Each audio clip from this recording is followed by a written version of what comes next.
Hi, welcome back. Today we have a nice little DIY project from a kit that we picked up from Costco. This is their self-watering planter with wheels. So the idea is that once you build this, you could fill it with soil, add your starter plants to it, or you could use it as a regular planter. It has a basin inside that has a water reservoir, and it has a little float to even let you know when it's time to add more water.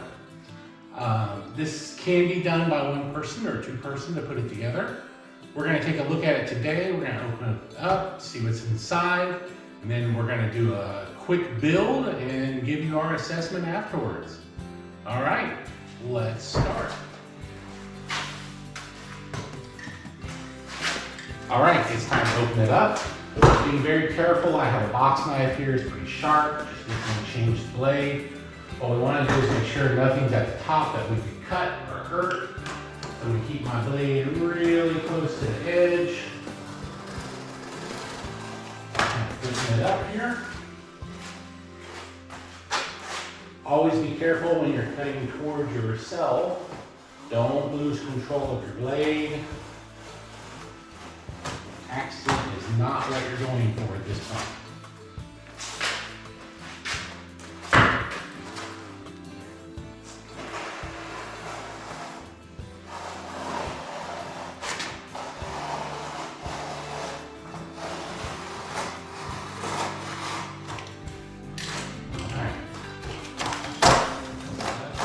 Okay, so I've laid out the pieces. As we said, we've got some long side, we've got the short side, we've got the sides that are going to get the casters put on the bottom. You can see there are some holes already drilled at the top, okay? But the screws that it comes with are self-tapping, so you will be screwing into the wood, making your own holes there. And at the end of the video, I'll give you kind of my DIY rating. We'll compare ease of putting it together, pricing, how it was packed, and a couple other criteria. So stick around to the end and I'll give you a review. All right, so that build took me about 30-45 minutes. Not too bad. You can see nice metal corners, wood. Notice that there is a smooth side. And on the inside, it's a little rough, which is fine because the soil plants are going to be in there. There's your bottom. This is your automatic watering hole here. It actually has a little float at the bottom. So when this little flower looking piece floats up, that means it's time to add more water. It looks pretty sturdy. A lot of screws, about 20 screws. Definitely recommend a power screwdriver.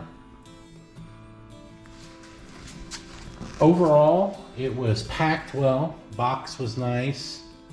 Had good instructions, about 9 steps. It was a little challenging. One person, you have to line these horizontal boards up well with these vertical metal pieces and kind of hold them in place, keep them square. If there was a couple of things I would recommend to do better by the manufacturer, these little corners are just little plastic caps. Had several of them kind of pop off. You bump into them or cross them. I'll probably put some epoxy or Gorilla Glue or something on there. The cost was pretty reasonable. As you can tell, I actually have built 2. And we've used one to kind of move some heavier objects around in the garage here, just because they are pretty sturdy. They are designed to hold lots of dirt and water and plant life, so they've worked well for that. I would say overall, I would give this a B+, and I would say a B+ based on, I would like to see a little bit better material. It's still a little rough to the hands, and I think I actually got a splinter once. So having it around the house, if you've got little kids or grandkids, Just keep that in mind. I'm not sure, just from its makeup, how well it would do if it were left outside. You know, if you were going to put this under a windowsill or something outside, it might be a little bit more wear for tear, but I'll check back in a couple of months if you want, and we can take a look at it then. But other than that, it's been pretty sturdy, and it wasn't too hard of a build. So again, a B+ overall, and I think that's a good wrap up. If you have any questions, or put them in the comments. If you have any recommendations or would like to see some more videos or these types of videos, let us know. Give us a thumbs up and subscribe, and we will catch you next time. Bye.